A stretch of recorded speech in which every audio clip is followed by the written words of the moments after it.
അതുപോലെ KPCC Sunny Joseph KPCC പ്രസിഡന്റുമാണ്. അവരെടുക്കുന്ന തീരുമാനത്തിൽ ഏതെങ്കിലും നേതാക്കൾക്ക് വിയോജിപ്പുണ്ടെങ്കിൽ അത് സാധാരണ പാർട്ടിയിലൊക്കെ പറയാറുണ്ട്. ഇതേ ഊഹിച്ചെടുക്കാൻ പറ്റില്ല. അപ്പൊ ഷാഫി പറമ്പിൽ അന്ന് രാഹുൽ മാങ്കൂട്ടത്തിനെതിരെ നടപടിയെടുത്തപ്പോൾ അദ്ദേഹത്തെ കുറിച്ച് പറഞ്ഞ അഭിപ്രായങ്ങളെല്ലാം നമുക്കറിയാം. ഒരു സൗഹൃദ ബന്ധം ഉണ്ടല്ലോ. അത് മാത്രവുമല്ല, അത് കൂടുതൽ ഇപ്പൊ വെളിവായി വരികയാണ്. കാരണം വെച്ചാൽ രാഹുൽ മാങ്കൂട്ടത്തിനെതിരായ പരാമർശത്തെക്കാൾ ആ സ്ത്രീകൾ ഉന്നയിച്ച ആരോപണത്തെക്കാൾ ഇന്ന് വിഷയം മാറ്റിയില്ലേ CPM. ഇന്ന് CPM എന്താ ചെയ്യുന്നത്? അതിന്റെ മറവില് കോൺഗ്രസിനെ ആക്രമിക്കുക എന്ന് വെച്ചാൽ നിങ്ങളിപ്പോ ഈ പറഞ്ഞ പോലെ കോൺഗ്രസിലെ ഗ്രൂപ്പ് മാറുന്നു, കോൺഗ്രസിലെ നേതാക്കൾ തമ്മിലെടുക്കുന്നു. ആ വിഷയം എവിടെ പോയി? അതായത് 3 or 4 മറ്റേ വനിതാ നമ്മുടെ യുവതികൾ വന്ന് നടത്തിയ ചാനലുകളിലൂടെ നടത്തിയ വെളിപ്പെടുത്തലുകൾ, ആ വെളിപ്പെടുത്തലുകളുടെ അടിസ്ഥാനത്തിൽ ഒരുപാട് ചർച്ച നടന്നു.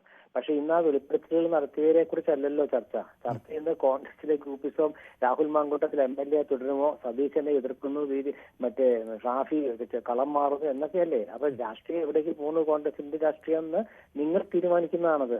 കോൺഗ്രസിനുള്ളിൽ നന്നായിട്ട് ഒരു തീരുമാനം എടുത്താൽ ആ തീരുമാനത്തിനെതിരെ പരസ്യമായിട്ടാണെങ്കിലും പറഞ്ഞാൽ നമുക്ക് പറയാം. ഇപ്പൊ പരസ്യമായിട്ട് ആരും പറഞ്ഞിട്ടില്ല. ഷാഫി പറമ്പിൽ പറഞ്ഞോ ഈ തെറ്റാണെന്ന്? പുള്ളി പറഞ്ഞെന്ന് വെച്ചാൽ ഒരു സൗഹൃദ ബന്ധം, ആ സൗഹൃദ ബന്ധം കോൺഗ്രസിൽ എപ്പോഴും ഉണ്ട്. TP ചന്ദ്രശേഖരന്റെ കൊലപാതകം നമുക്ക് അറിയാമല്ലോ. അതുപോലത്തെ പ്രശ്നമല്ല. അവിടെ സൗഹൃദ ബന്ധം ഉണ്ടായിരുന്നു. പക്ഷെ BS ഗ്രൂപ്പിൽ നോക്കി നിൽക്കേണ്ടി വന്നു TP മരിക്കുന്നത്. ഇവിടെ അങ്ങനല്ല. അത് നിങ്ങൾക്ക് മനസ്സിലായില്ല. അതായത് VS അച്യുതാനന്ദന്റെ ഗ്രൂപ്പിൽപ്പെട്ട ആളായിരുന്നു TP. അദ്ദേഹം പാർട്ടിയിൽ നിന്ന് മാറി RMP വിഭജിച്ച ശേഷം അദ്ദേഹത്തെ വെട്ടിക്കൊന്നു. ആ വെട്ടിക്കൊന്ന ശേഷം ആ ഗ്രൂപ്പിന്റെ ആളായിരുന്നു എന്ന് തെളിയിക്കാൻ VSന് വീട്ടിൽ പോകേണ്ടി വന്നില്ലേ? അതാണ് വിഷയം. ഇവിടെ അതൊന്നും ഉണ്ടായില്ലല്ലോ. ഇവിടെ എന്താ വിഷയം ഉണ്ടായത്? സതീശന്റെ കാര്യം പറഞ്ഞു, KPCC പ്രസിഡന്റ് കാര്യം പറഞ്ഞു, രണ്ടും അംഗീകരിക്കപ്പെട്ടു.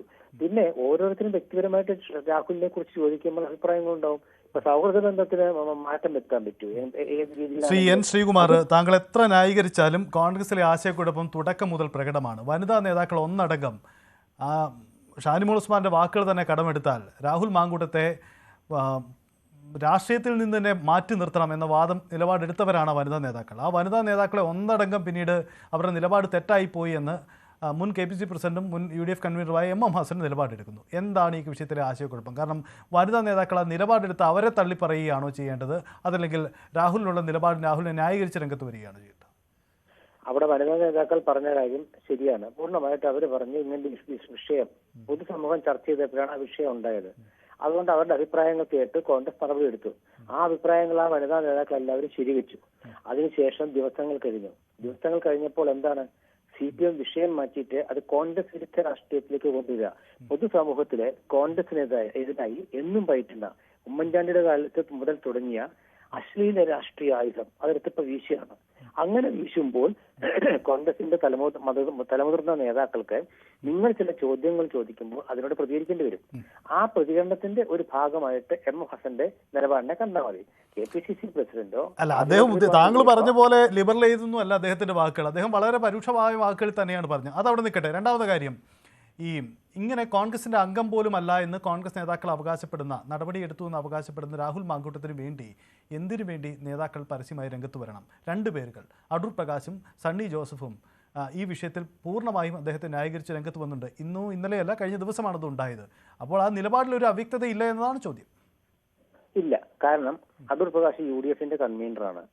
രാഹുൽ മാങ്കൂട്ടത്തിൽ കോൺഗ്രസിന്റെ പ്രതിനിധിയായിട്ട് പാലക്കാട് നിന്നും ജയിച്ചു. അദ്ദേഹം UDF MLA ആണ്. അത് ഇപ്പോഴും MLA സ്ഥാനത്ത് തുടരുന്നു.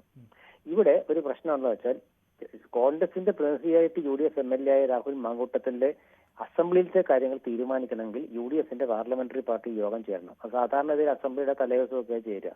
അവിടെ ചേരുമ്പോൾ ഘടകകക്ഷികളുടെ നിലപാട് അറിയണം.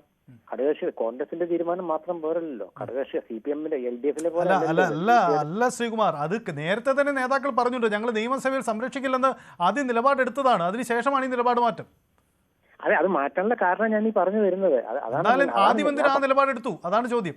അവിടെയാണ് ഈ ആശയക്കുഴപ്പം ചോദിക്കുന്നത്. അല്ല, ആദ്യം നിലപാടെടുത്ത് എങ്ങനെയാ? ഒരു വ്യക്തിക്കെതിരെ ഒരു കൂട്ടം സ്ത്രീകൾ ഉന്നയിച്ച പരാതി, പിന്നീട് ആ പരാതിയെ മറപിടിച്ചുകൊണ്ട് കോൺഗ്രസിനെ ആക്രമിക്കാൻ ശ്രമിച്ചു. കോൺഗ്രസിനെ ആക്രമിക്കാൻ ശ്രമിക്കുന്ന ആരാ? CPM ഏതാ? ഇതുപോലെ ഒരുപാട് ആരോപണങ്ങൾ കേട്ടവരുടെ ഒരു സംഘടന. രാഷ്ട്രീയ ആരോപണങ്ങളും അതും അവിടെ നിൽക്കട്ടെ. ഞാൻ ചോദിക്കുന്നത്, മെറിറ്റിലേക്ക് വരുമ്പോൾ രാഹുൽ തെറ്റുകാരനല്ലെന്ന് കോൺഗ്രസ് വിലയിരുത്തി കഴിഞ്ഞോ? ഞാൻ പറഞ്ഞത് എന്നെ പറയാനൊരിക്കൂ, ഞാൻ പറയാനൊരിക്കൂ. അതായത് അങ്ങനെ ഒരു തീരുമാനം വരുമ്പോൾ ഒരു വ്യക്തിക്കെതിരെ ഒരു സ്ത്രീകൾ ഉന്നയിച്ച ആരോപണം, അതുമായി ബന്ധപ്പെട്ട കോൺഗ്രസ് നടപടിയും ഒരു ഭാഗത്ത്. അതിനുശേഷം അതിലേക്കല്ല CPM മറ്റേ ഊന്നൽ കൊടുക്കുന്നത്. അവരെന്ത് ചെയ്യുന്നു? അവർ ചെയ്യുന്നത് കോൺഗ്രസിലെ ഷാഫിക്കെതിരെ, കോൺഗ്രസിലെ VD സതീശനെതിരെ നിലപാടെടുക്കുമ്പോൾ കോൺഗ്രസിന് ചില കാര്യങ്ങൾ തുറന്നു പറയേണ്ടി വരും. കാരണം രാഷ്ട്രീയമായിട്ട് തലവണിച്ചിരിക്കാൻ പറ്റില്ലല്ലോ കോൺഗ്രസിന്. അവരിങ്ങനെ തോന്നുന്നു നെഞ്ചത്ത് കയറാൻ വരുമ്പം അവിടെ നിൽക്ക് എന്ന് പറയും. അപ്പൊ ചില ആക്ഷേപങ്ങളും ആരോപണങ്ങളും തിരിച്ചുന്നയിക്കും. അങ്ങനെ തിരിച്ചുന്നയിക്കുമ്പോൾ നിലപാട് മാറ്റമായിട്ട് കണ്ടിട്ട് കാര്യമില്ല. രാഹുൽ മാങ്കൂട്ടത്തിനെതിരായ നിലപാട് ഇന്നലെ സ്പീക്കർ ഒരു നിലപാടെടുത്തല്ലോ. സ്പീക്കർ എന്താ നിലപാടെടുത്തത്? ഒരു MLA അസംബ്ലിയിൽ വരാം, അങ്ങനെയാണോ CPM പറഞ്ഞിരുന്നത്? അപ്പൊ അത് നിങ്ങൾ അഭിപ്രായ വ്യത്യാസമായിട്ട് കാണുമോ? അദ്ദേഹം സംസ്ഥാന കമ്മിറ്റി മെമ്പറല്ലേ, ഷംസീർ സ്പീക്കർ. അപ്പൊ ബഹുമാനപ്പെട്ട സ്പീക്കർ പറയുന്ന കാര്യം CPM അഭിപ്രായ ഭിന്നതയായിട്ട് എന്തുകൊണ്ടാണ് നിങ്ങൾ കാണാത്തത്? അതെങ്ങനെ കാണാൻ പറ്റും ശ്രീകുമാർ? അതെങ്ങനെ സ്പീക്കർ പറയുന്നത്? സ്പീക്കർ സാങ്കേതികത മാത്രമല്ലേ പറയുള്ളൂ? താങ്കൾ അറിയാഞ്ഞിട്ടല്ലോ ആ വിഷയം തർക്കിക്കുന്നത്. എൻ്റെ ചോദ്യം ഇതാണ്, ഈ രാഹുൽ മാങ്കൂട്ടം വിഷയത്തിൽ രാഹുലിനെ ന്യായീകരിച്ച് സമീപ ദിവസങ്ങളിൽ കോൺഗ്രസ് നേതാക്കൾ രംഗത്തെത്തിയാലും അത്ഭുതപ്പെടേണ്ടതില്ല എന്നതിലേക്കാണ് ഇപ്പോൾ. കാരണം ഇന്ന് ചില പ്രധാനപ്പെട്ട കണ്ടെത്തലുകൾ ക്രൈംബ്രാഞ്ച് നടത്തി എന്ന വിവരങ്ങൾ കൂടി പുറത്തു വരുന്നുണ്ട്.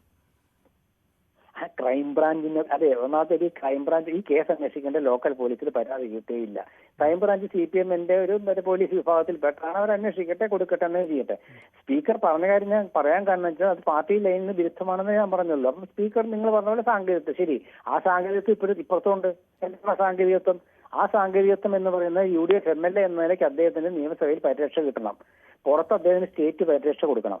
അതിലിതും കൂട്ടിക്കുഴയ്ക്കുക. അതായത് ഒരു വ്യക്തിപരമായിട്ട് ഒരാൾ നേടുന്ന ആരോപണവും അതിലേക്ക് കോൺഗ്രസിനെ വലിച്ചേച്ചുകൊണ്ടിരുന്ന രാഷ്ട്രീയവും. അതെ, എനിക്ക് മനസ്സിലായി. ഒരു വ്യക്തതയ്ക്ക് വേണ്ടി ഒരു ചെറിയ കാര്യം, അതായത് താങ്കൾ പറയുന്നത് പാർട്ടി നടപടി നേരിട്ട കോൺഗ്രസ്സുകാരനല്ലാത്ത രാഹുൽ മാങ്കൂട്ടത്തിന് നിയമസഭയിൽ UDF പിന്തുണച്ചാൽ അത്ഭുതപ്പെടേണ്ടതില്ല, അതിന് സാധ്യതയുണ്ട്, അതാണ് താങ്കൾ പറയുന്നത്.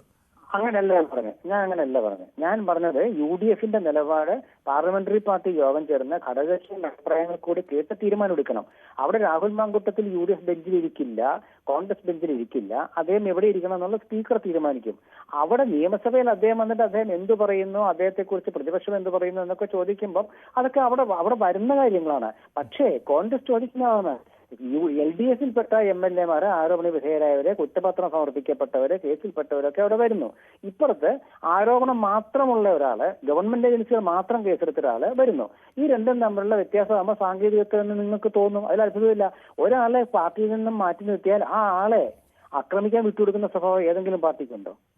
ഇന്നിപ്പോ നോക്കൂ, ഒരു യുവജന നേതാവിനെ, ഈ സമാനമായ ആക്ഷേപം കേട്ട ഒരു യുവജന നേതാവിനെ തിരിച്ചെടുക്കാൻ CPM തീരുമാനിച്ചെന്ന് പത്രവാർത്തയുണ്ട്. ഒരു DYFI നേതാവിനെ തിരിച്ചെടുക്കാൻ തീരുമാനിച്ചെന്ന് പത്രവാർത്തയുണ്ട്. അതെന്താ നിങ്ങൾ അതോടൊന്ന് കൂട്ടിപ്പറ, എന്നാലേ ശരിയാവുള്ളൂ. അപ്പൊ വ്യക്തിപരമായ കാര്യം വേറെ, വ്യക്തിപരമായ വിഷയങ്ങൾ വേറെ. അതിലെ കോൺഗ്രസിനെ വലിച്ചിട്ട് കോൺഗ്രസിനെ താറടിക്കുക എന്ന് വെച്ചാൽ അശ്ലീല രാഷ്ട്രീയം എന്ന ആയുധം ഉപയോഗിച്ച് വീശാൻ ശ്രമിച്ചാൽ ആ ആയുധം പിടിച്ച് കുത്തിയൊടിക്കുന്നു.